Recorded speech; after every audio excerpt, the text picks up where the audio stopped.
we've got here is a failure to communicate. Welcome back to another episode of Epsilon Reporting on Air. Remember that one time I said I was going to do a podcast every month? That was a good time.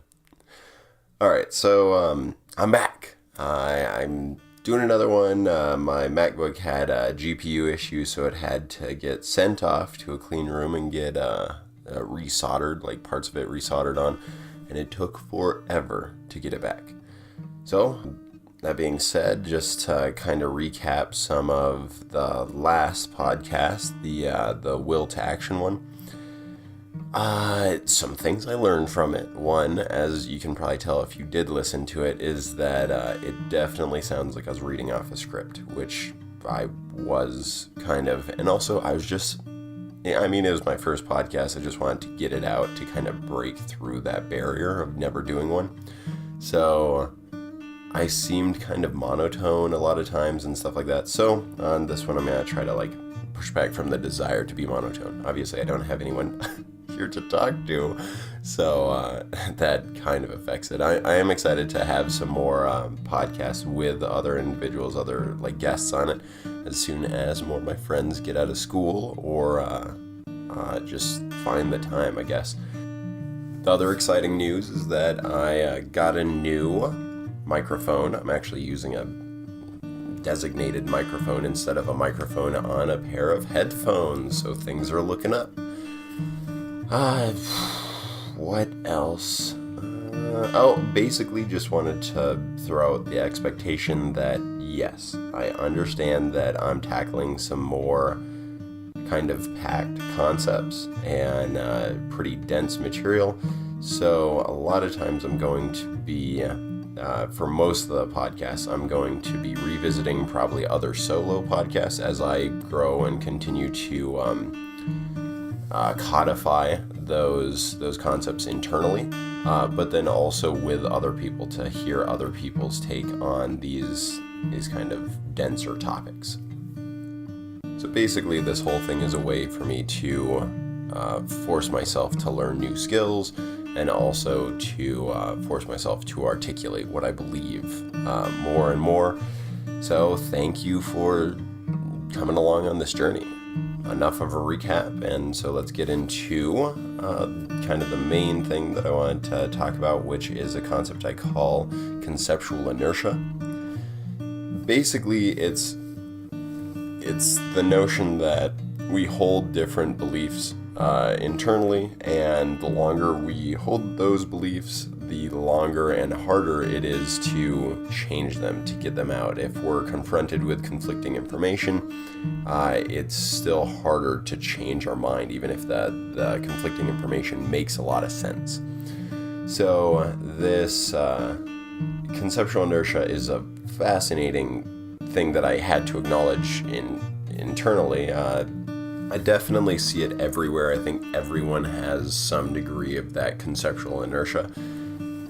For me, part of the reason why I wanted to hold on to those concepts, one, because I think inherently it's harder and probably more energy costly to change your mind on certain things, like any kind of built-in beliefs, like for instance, any kind of habits are those predetermined or like reinforced rather neurological pathways, and so it's easier as they like sync, it's easier for them to fire in sequence faster and faster and more regularly. So I think that on some level that happens to your beliefs. You have kind of, for instance, like what food you like, what TV shows you like to listen to, and hell, what kind of political system you prefer to support. I think the other factor that plays a huge role into us tightly gripping onto our beliefs, at least for me, it was a weird way to kind of add validity to my beliefs. I figured that, let's say I was talking about like armchairs, and I knew enough about armchairs where I formulated an opinion and formulated my favorite armchair. So if someone came up to me and they're like, oh, this armchair is way better because of these reasons, even if their reasons were better, I would feel the desire to kind of stick up for my initial belief, because I feel like if I started talking to an individual that really presented their beliefs pretty firm, they appeared to be set in their ways, and then I kind of gave my 2 cents on whatever topic we were talking about, and that person changed their mind incredibly fast, and we're like, yeah, no, that totally makes sense. Yeah, I believe that now. I would question how well thought out most of their fundamental beliefs were, and I would probably be less likely to I don't know, it kind of removes a degree of like trust, or a degree of, well, as I said earlier, validity. So a great solution to this problem is when you're discussing a topic with someone or debating a topic, what have you, if they bring up some very conflicting and very convincing information that counters your beliefs, your opinions, your kind of what you held as true, then instead of almost like hard-headedly making a fool out of yourself and like fighting back, or also, also to add some clarification to that, if you're very comfortable with it, if you're very comfortable with your beliefs and you understand that the points that they brought up lack a certain degree of perspective, like they might not be thinking further enough back if you're talking about like a historical topic or something like that, then obviously debate with the true information that you hold. But let's say it's the same basis of information and theirs is just way more well thought out, more references, if you may, then in that case, don't just push back and kind of act like a blind bull in a china shop. I think that's an idiom. If it's not, it should be. It's like half idiom. Anyway, so instead of that, acknowledge what they said.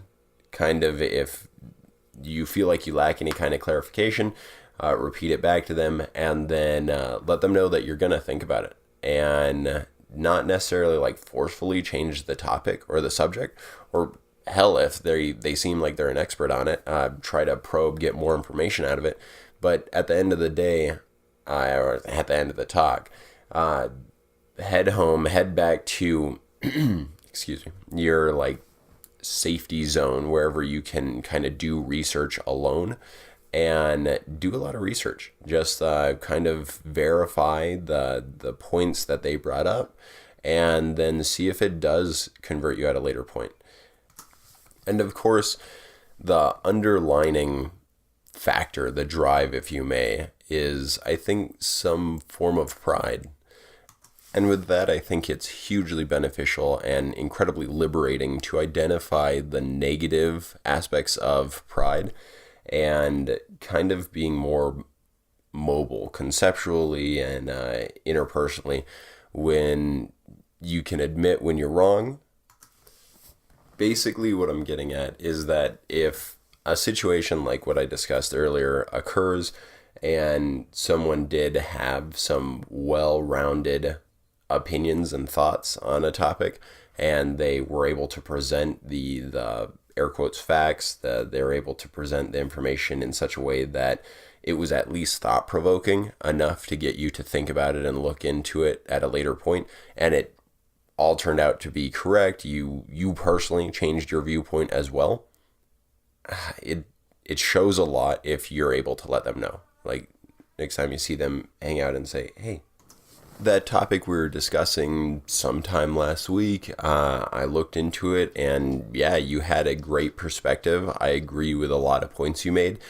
And then you can kind of vent if throughout your air quotes research, if you ran into any kind of discrepancies, if you had a different take, if maybe you didn't just completely conform to their viewpoint, but you had a shifted similar viewpoint. I think this is hugely beneficial with building relationships, because it kind of shows that you're an active and enthusiastic listener.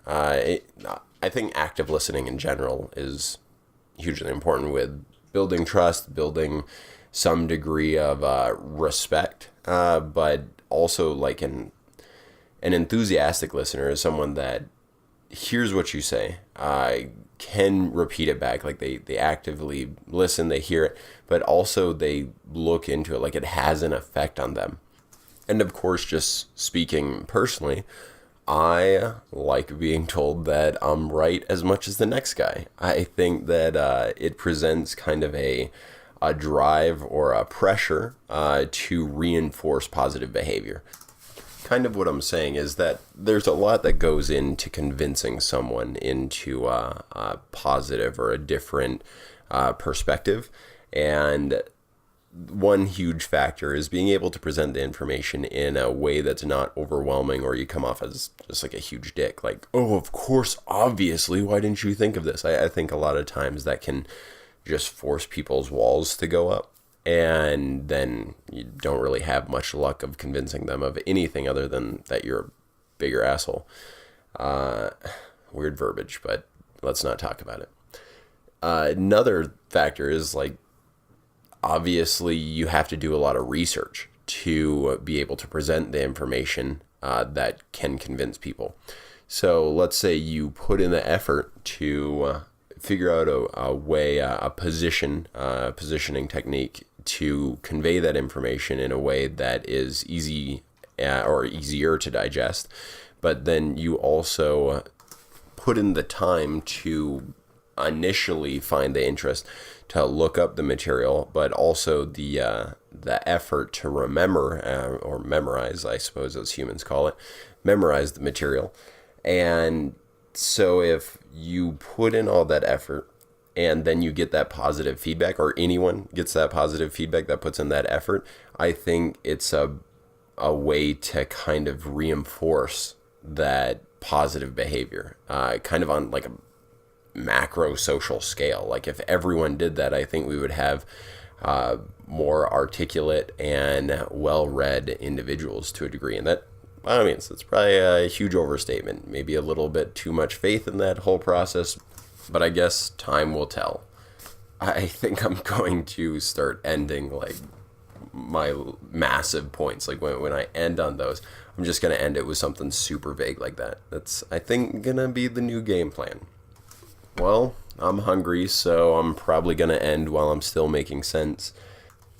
Thanks for listening to the second one of these. With any luck, I'll be making these a little bit faster. And this is Epsilon reporting. Good night. Good luck.